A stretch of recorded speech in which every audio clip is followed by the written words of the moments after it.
Hello, it's Jen again with an addendum, a part two to my strategy reveal from the other day. So, stealing home the way that I did in the video tutorial for MVP point fraud is doable. It's not consistent, and it's also not fast because you have to do the whole running around thing. And when I posted this video tutorial that I made the other day in the Discord, the current any percent record holder, Maddie, said, "Hey, Jen, why don't you use this strategy that former any percent world record holder Nude Cactus came up with to steal home?" That strategy was developed for an any percent context, and it didn't end up being faster than the strategies that I used, but it seems like pretty much exactly what you would want for this situation. And so I tried it, and it worked. And I will show you. I'm on emulator just to make showing everything easier, but what you need runners on first and third. You can have a runner on second also. That doesn't ruin anything. But you definitely need runners on first and third. And obviously the runner on third is going to be the one that steals home. What you need to do is you need to time some stealing of bases very carefully. And I will try and call this out. But basically, during the pitch, the runner on first starts stealing from second, then just before the ball exits the screen on the bottom during the pitch, you also steal with the remaining runners. This is called a delayed double steal, apparently, in real-life baseball. It's an actual real-life baseball strategy, and it works here too. So, let me just demonstrate. Now. And that's it. That's exactly how it works. That's exactly how it's supposed to go. You saw that even though Noki looked like she was touching the base, the computer threw the ball too quickly for it to register as an out, and that's the normal way that the strategy could go. You could also go for a better timed steal and actually just beat the throw to the base. What you don't want is sort of an intermediary thing where you get tagged out as part of the strat. Getting tagged out is clearly not important.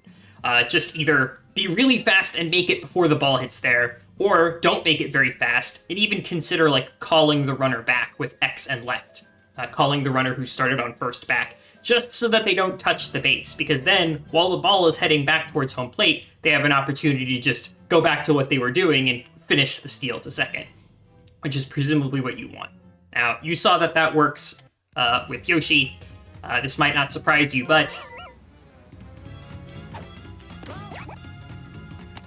the strategy also works with Daisy without item boosts. The Yoshi was boosted with dash spikes. The Daisy was not boosted by anything. Yeah, the strategy is very consistent in large part because it doesn't rely on bat RNG, you know? All you're doing is timed stealing. The timing on the second of the steals is very specific. You really want it to be as late as possible before it's no longer possible to steal the base at all. So just one more time. 1, 2. Okay, I got out there, but if I'd called back with X and left, that didn't need to happen. So just one more time. 1, 2. And see, there you could see that I successfully stuttered with X and right. I said X and left. I meant to say X and right. X and right to call Peach back to first and just have her stay in place just so that the throw back home could be reinitiated, and then Peach up, and Y to make Peach continue on to second base. So that's it. That's delayed double steal. The timing is tight. Like maybe the timing is only a couple frames, but this is insanely consistent for how simple it is.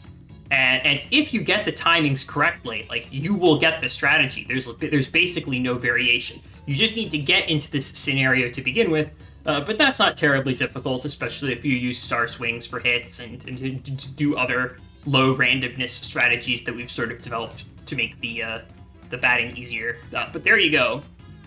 This is faster than a bamboozle or getting a perfect steal against a changeup or whatever.